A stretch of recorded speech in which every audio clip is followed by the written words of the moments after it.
છોકરો ના રે ના, ઉનાળા વેકેશનમાં ઊંઘતો હશે. એ રૂમમાં પત્તો ટીચર છે. એ વળી પેલી નવી ગેમ આવી છે ને યુનો વાળી, તે એ રમે છે.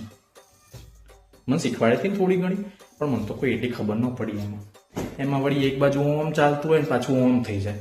એમાં પેલું એક ચકેડા વાળું પત્તું આવે, આમ ચકેડું હોય અને આમ લીટો હોય, તો એરિયા પત્તું નાખે ને તો આપણે તો વાર જ જતો રહે. એટલી બધી મને તો કઈ ખબર ના પડી.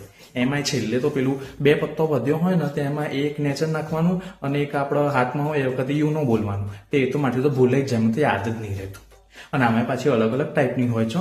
આ સાદી વાળી હતી, હમણાં પરમદર લઈને આવે વચ્ચે ઉનો કીપ વાળી હતી. એમાં 2 બાજુ રમાય, સીધી બાજુએ રમાય ને ઊંધી બાજુએ રમાય.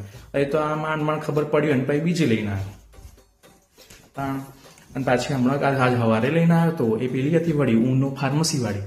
હા, એમાં પાછું 10 પત્તા નાખે અને 6 પત્તા નાખે.